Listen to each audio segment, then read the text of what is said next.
Okay, so still in the Women's Town Hall meeting happening here in Rivers State, Port Harcourt, Nigeria is one of the most profound human rights activists here in Nigeria. That's Aisha Yesufu. Madam, you are welcome. Thank you so much for having me. Okay. I want to know, definitely there are other political parties you could have chosen to, project. So I want to know, why Labour Party, madam?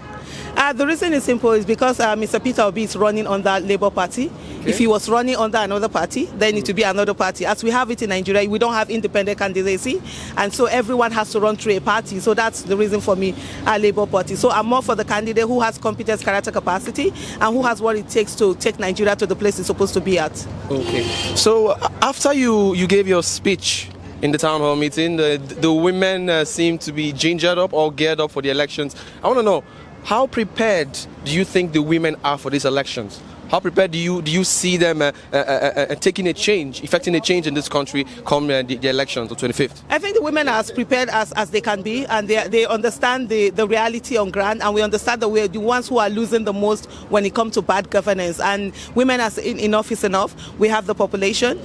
We've always been held back by fear, but now as women, we're saying we will no longer vote out of fear. We're going to vote out of conviction, and we're sure that we get the people with the competence, character, capacity into places of leadership, and for them to steer the affairs of the nation. And that's what women are doing right now. Okay, so why do you believe women can take this country from where it is to where it's supposed to be? Because whenever you need things to be done, it's women that do it. And we always have, there are statistics that back that. Let's even look at the COVID-19 issue. The countries that did very well were the countries that were led by women. And in leadership, when it comes to leadership role, even in our houses, it's women that take leadership control. But what we have all this while, the fact that women tend to do more of the sacrificial leadership, where they don't want to be paid for anything where you need sacrifice, they are there doing it. But right now, what we are saying to women is that leadership is gender neutral. And so every woman needs to stand up and forget all those little voices that were planted in our heads that say that women can be leaders. Let women go out there to be leaders. When we are talking about politics, we are not talking about custom, we are not talking about religion. We are talking about affairs of a nation and how to govern it. And so we are looking for the people who can govern it the most, and women can. Okay, women can. All right, that's from Aisha Yesufu. Madam, please, before I let you go, I'd like you to talk about Mr. Peter Obis' Manifesto. What do you think about it, and why do you think Nigerians should take it seriously, and the ones who haven't read it, why do you think they should go and read it?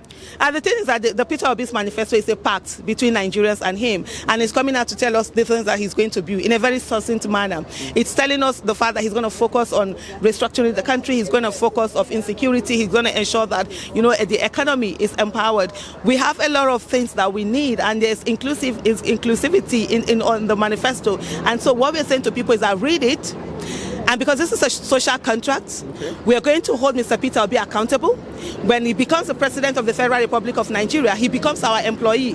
We are the CEOs of Nigeria, and so the things that he said he's going to do, we're going to be looking at the manifesto and going down it and letting him know that he has to do every one of them. Wherever he fails to do any one of them, we call him to account, we hold him accountable. Our business as citizens is that we will make demands. We'll be on the demand side of governance. Those who are voted into office, they will supply good governance. Those of us that voted them into office, we will demand good governance. I will continue to do that. The era of saying to anybody that a president is older or we shouldn't hold president accountable, they are gone. The Nigeria we want is the Nigeria where there's good governance, accountability, and transparency, and we must demand that from Mr. Peter Obi. So read it, hold it. It's a social contract between you and him, and ensure that he follows everything in that manifesto when he gets into office. Okay. Lastly, before I let you go, man, there are women right now watching. A lot of them who, yes, they are with their PVCs, but they are scared. To be honest, they are scared to come out and vote because of electoral violence and all of that. So what do you have to say to such women who, as a result of the high rate of insecurity in the country, might be scared to come out on the 25th and then cast their vote? You said it all. The high rate of insecurity is the reason why they will come out. We have been killed. What kind of death have we not seen?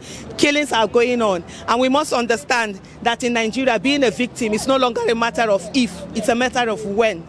yesterday's victims were once survivors. Today's victims were yesterday's survivors. And tomorrow's victims will be today's survivors. If we do not do the needful and ensure that we vote in the right people into office, what will happen is that our loved one will be killed, we will be killed. It's only a matter of time before we become victims. And in this country, Nigeria, it's a killing field. Everybody is being killed. You either die standing or you die hiding under the bed. So it is for them to understand that this is the opportunity to have to ensure the insecurity that we have right now, something is done about it. Because if they do not come out to vote and we continue to have the kind of bad leaders that we've had all these years, those who have fermented the insecurity will now have the upper hand. They will have a place to do whatever it is they want to do. They will be more emboldened, and the people we put into office will abdicate their responsibilities, and so the killings will continue. It's only a matter of time for it to get to every one of us. So let me just speak. Die not die. Okay. Now only one die we get. Okay. And any way that die come,